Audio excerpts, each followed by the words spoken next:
morning, one and all, and a wonderful day ahead.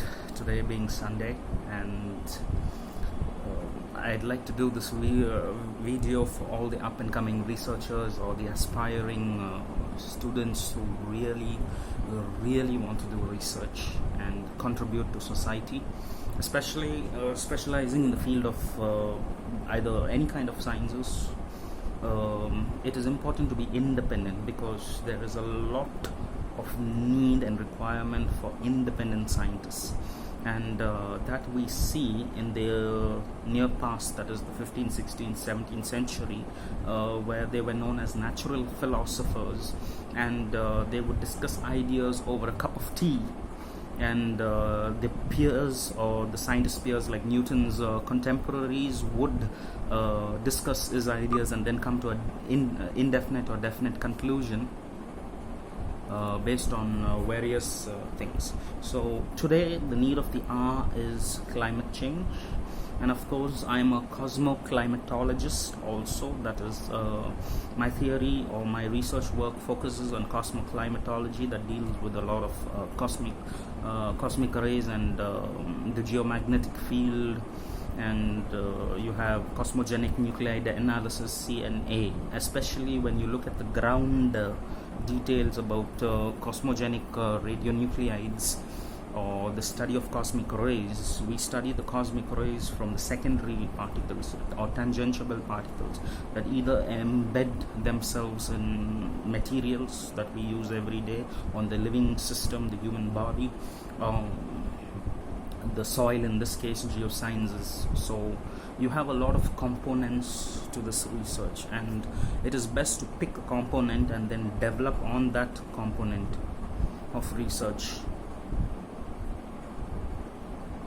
Okay, and for me it is the best component where I can apply my nuclear techniques like XRF or PIXI or INAA, that is neutron activation analysis, currently that I am using for my research.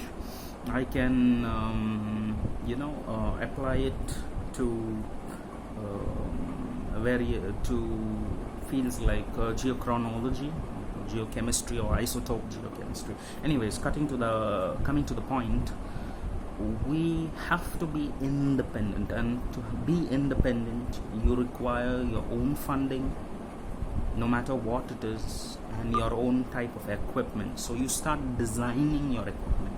You start with a plan, you write it down, and then you work on that plan, and then you materialize that plan. And so therefore I advocate for all scientists, irrespective of the importance or which part of the world you're from the north, east, south, or west, it doesn't matter, but start funding yourselves by buying the smallest and the most economically available items for your own chemistry lab or your own geological lab, or collect your own research. You got compound microscopes on Amazon.com or Amazon.in for just 5,000 rupees up to 1 lakh. So in between, when you're able to save up something, you can always buy a compound microscope, or you can buy a geological microscope. That depends upon your budget, but still it is necessary to build your own laboratory at home, no matter how big or how small. Research doesn't always belong to a particular class of society, but it belongs to everyone, as we are all observers, keen observers in many things. So I'm about to show you my collection of geological or geophysical or geochronological items that are used for the dig. Now there's something called a trowel, and normally this is a club shape, not a club, you can say almost a diamond, a leaf-like structure thing, but the other type of trowel will be more of a triangular shaped in nature. But anyways, we need to adjust with the kind of trowel that you're using, the curved edge over there, and you have your thumb placed here, and make sure you don't cut yourself while you're cleaning away the dirt carefully. As you can see, this kind of movement on a surface like this Or let me show you a better example. If I take a measuring scale, say this is a flat piece of ground, and then therefore you're cleaning it this way, you're using it this angle to clean, and you need to be ambidextrous about what you do. And the point is, you need to start collecting your own items and doing your own research and associating yourself with a university, maybe a diploma, or maybe a bachelor's, or maybe a master's, maybe an MPhil or a PhD, but associate yourself with a professor and a university, and get the professor to agree to what you're doing by being humble and always approaching him and always ready to learn from him, which is the best approach to finish your work fast. So I'm going to cut short and show you my items that I have collected. And give me a second. So I'm turning the camera like this. So I'm turning my camera this way so that you all can see what I have collected. This is my cot. And over here you can see you have an artistic impression, because it is very important that you sketch out whatever you do. Some can use color pencils instead of brushes and paint. So color pencils are more easier to color various type of rocks or various type of soil or various type of landscape, so that when you sit in camp and go through your notes, you'll be able to differentiate the distribution of rocks, soils, or any other landscapes or aeolian or whatever it is that you are dealing with in research. You'll be able to differentiate properly and document it properly according to scientific standards. Then you have a dissection kit in case you are a biogeologist or biogeographer. And then you have a pickaxe that is widely used in geology. You have the pointed end just to chip off any edge of the rock or any superimposed rock surface that you only need a little bit of it. So, and then you have a technical compass, okay, where you can find the dip and the inclination of rock, dip or strike of rocks, and the inclination also. You use it with the Brunton compass also. And then you have military grade or near military grade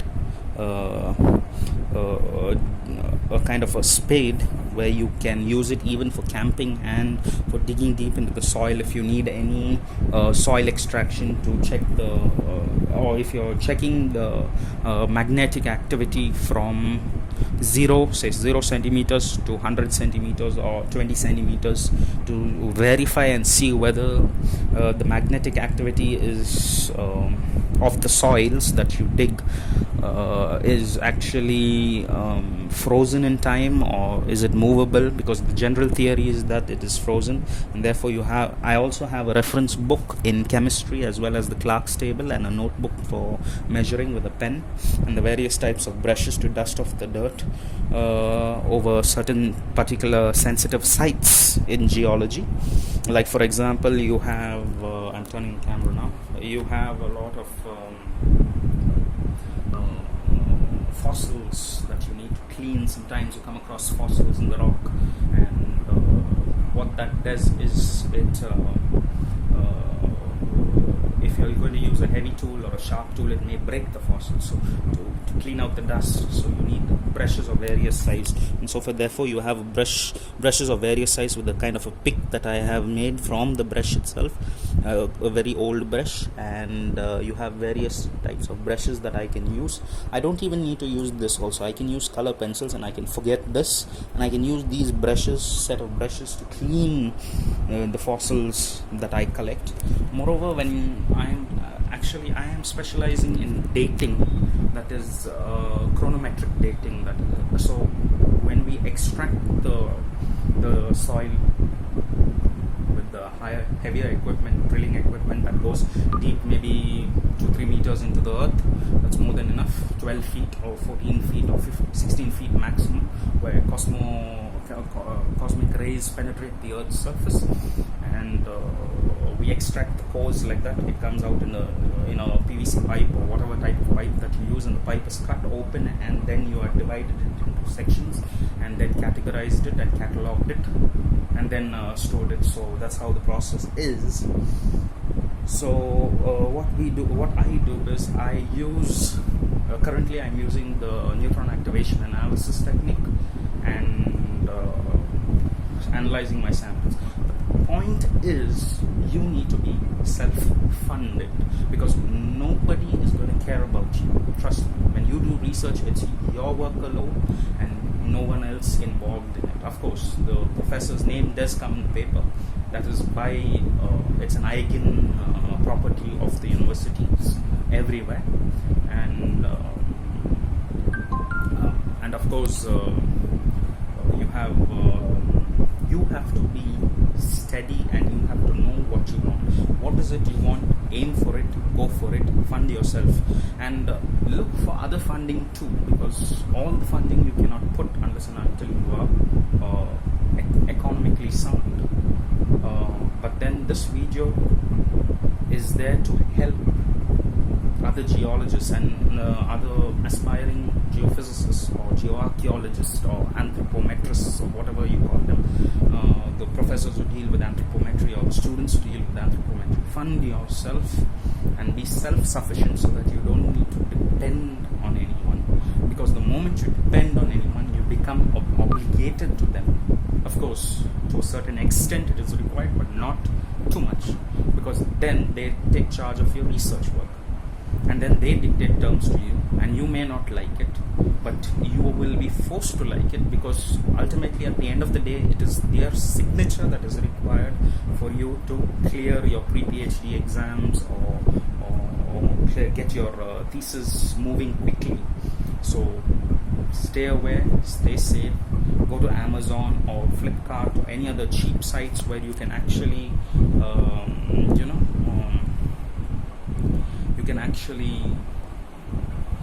have a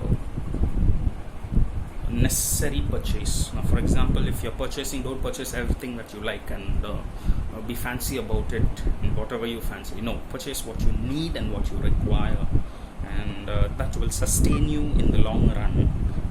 Supposing you make a house investment or you get a 3-bedroom house, you can put 1 bedroom for 1 room or 1 room for your laboratory and office, and the other rooms you can utilize for your personal use.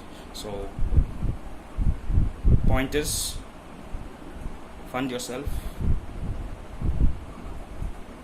and do your research well and contribute to society. Thank you.